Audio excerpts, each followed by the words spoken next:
Welcome to the Janome studio. In this video tutorial, I'm going to show you how to create perfect standard binding that you'll be using throughout your quilt projects, and it's really a staple for any quilter's toolbox.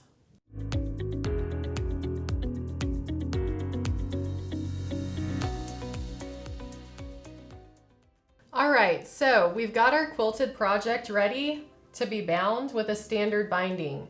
And there are a few things you need to know before you get started on this. The first thing is we've got some quilt math to do. So after we have our quilted piece trimmed and squared up, we need to take the measurements of each side, top and bottom, and then add those together. I know that this measures 16 inches square, and so that means I'm gonna take 16 plus 16 plus 16 plus 16, and that's 64 inches. We don't want to just cut our binding at 64 inches because it's not gonna give us any wiggle room if we need a little bit extra.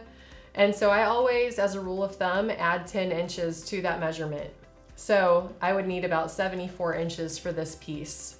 And to start, we're actually gonna start sewing the binding to the wrong side or the back side of our quilt. So this darker color is the front of our quilt, and this light green color is the back.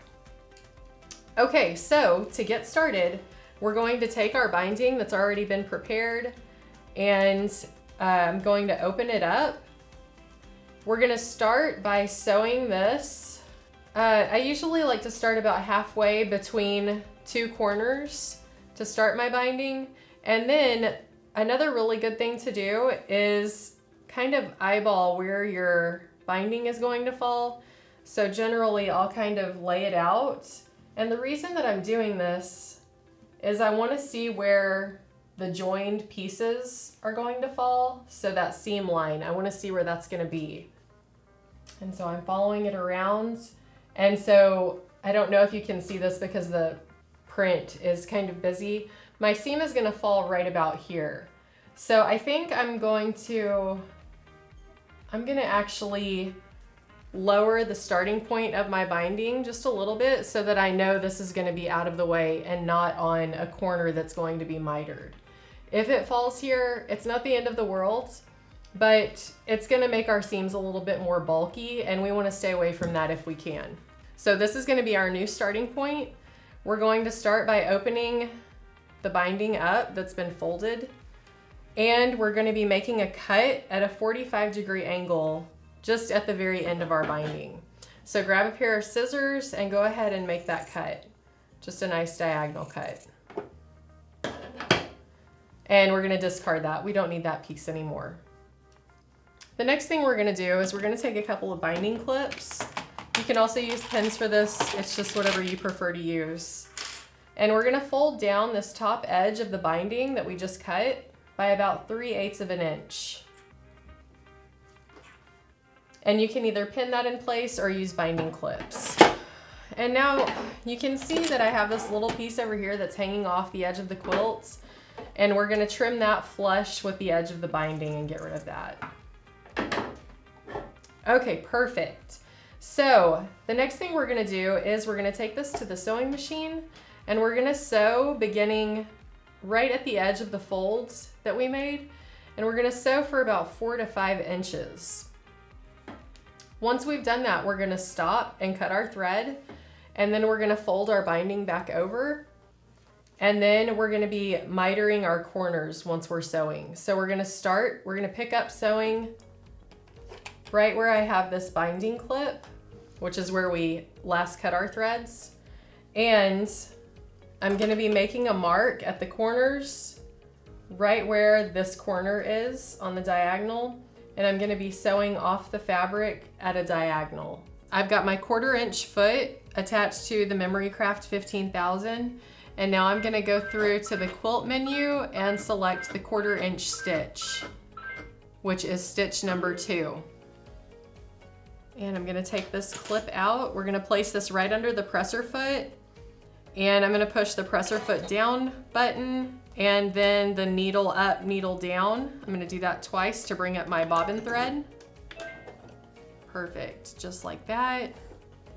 And then I'm gonna do a couple of stitches backwards to secure my stitches. Okay, now we're ready to sew towards where we are. And we're gonna sew about 4 to 5 inches, or roughly to this little mark right here. And we're gonna be sewing with a 1/4 inch seam allowance.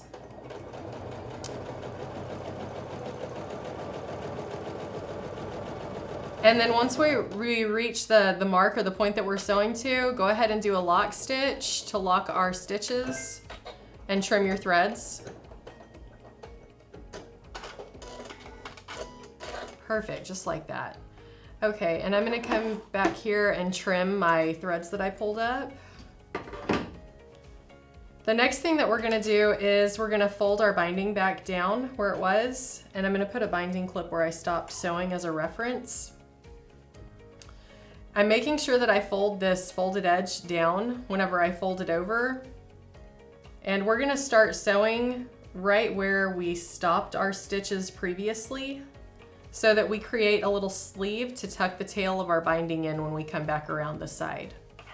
Okay, so let's go ahead and start sewing right at where we put that binding clip. So we're gonna repeat lowering the presser foot.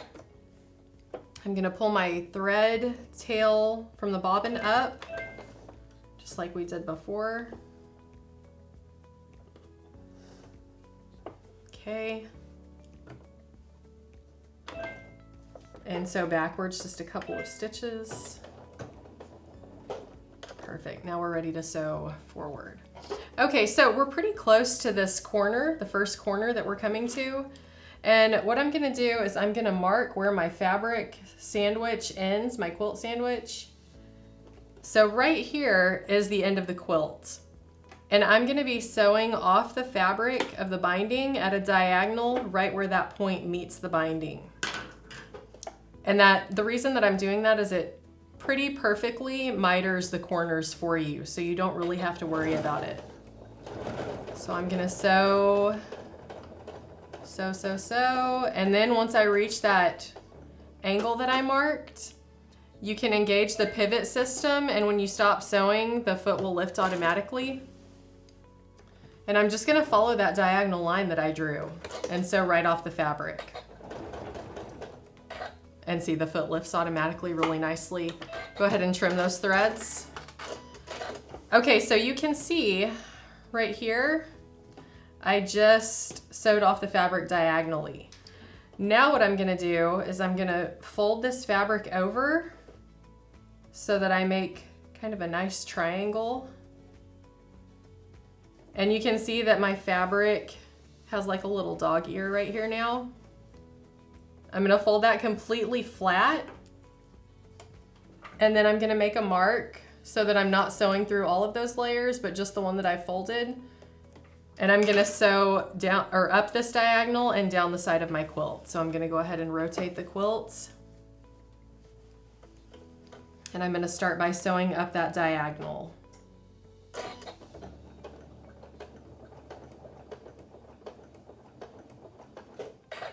Okay, and we've got pivot engaged, so it automatically lifts for us, which is really nice. Okay, and so you're just gonna repeat this for each corner, sewing off the fabric at a diagonal and sewing at a 1/4 inch seam allowance all the way around your quilt.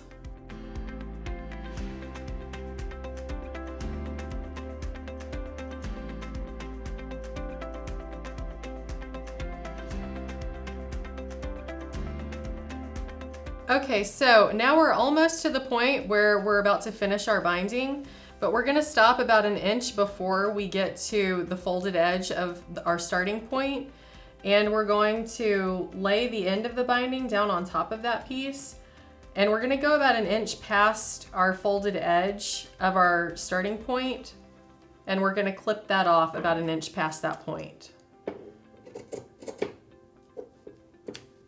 Perfect, just like that. And now we're gonna tuck that piece into the little sleeve that we had previously made.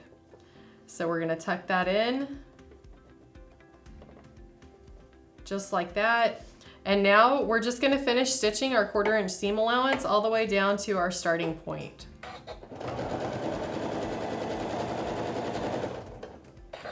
And right here, it's important to make sure that this is nice and smooth and that you don't have any wrinkles, and you want to kind of hold down this folded edge so that it doesn't flip back, like the presser foot could catch it and sew it down this way. We don't want that to happen. So we're gonna tuck that under and kind of babysit it with our fingers. Perfect, just like that. And now we're just gonna sew to where our stitches started. And now we're gonna do a lock stitch. And then that will trim our threads. Okay, so now that we're at the ironing board, I'm gonna show you a way to press your standard binding so that your seams come out really nice and crisp. So this is the front side of my quilts, this light green color. I'm gonna take and I'm gonna kind of finger press the binding down. And on the straight edges, the long straight edges, I'm gonna give that a really nice press.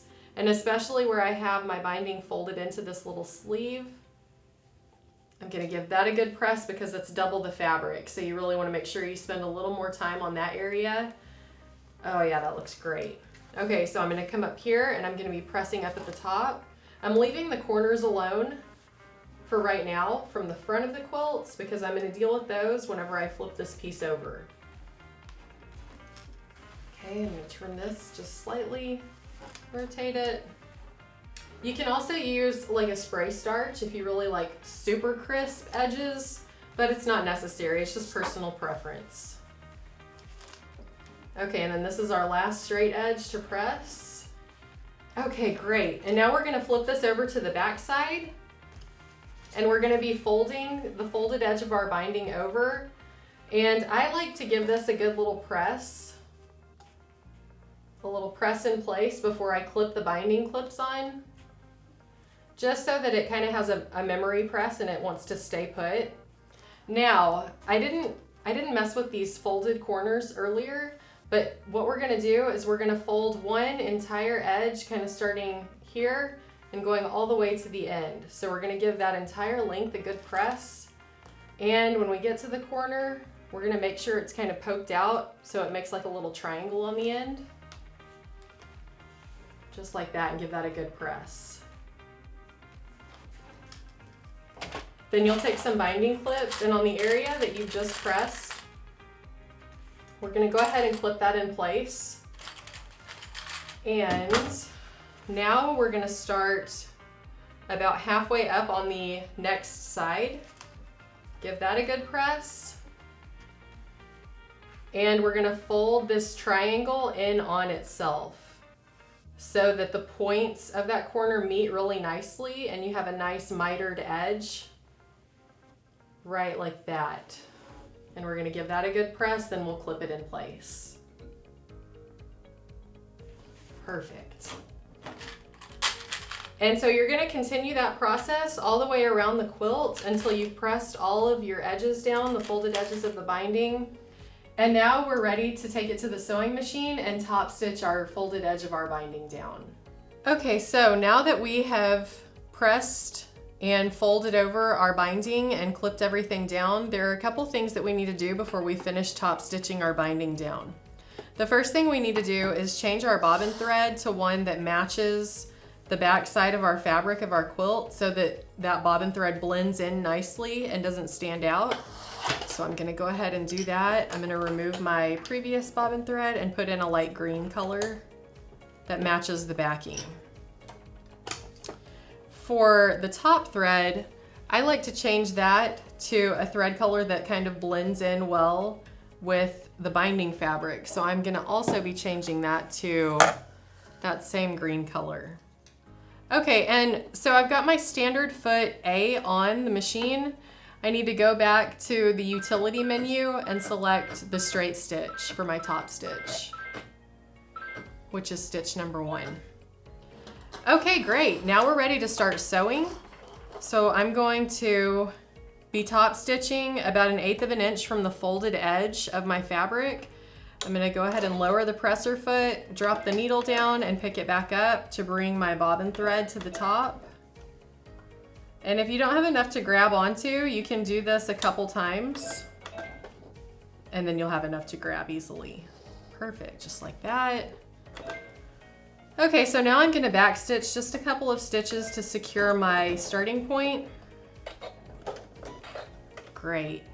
Okay, so now we're at that corner and we wanna make sure that our miter stays nice and clean and crisp. So we're just gonna very slowly approach that area. I'm gonna remove my binding clip and I'm kind of gonna readjust the fabric and hold it with my fingers while I sew that down. Beautiful, and I've got the pivot function engaged on the Memory Craft 15,000, so the presser foot automatically lifts up when I stop sewing, and now I can begin sewing again, and the presser foot lowers, and then you're just gonna do this all the way around until you come back to your starting point, and you're gonna do a lock stitch to finish off that top stitching.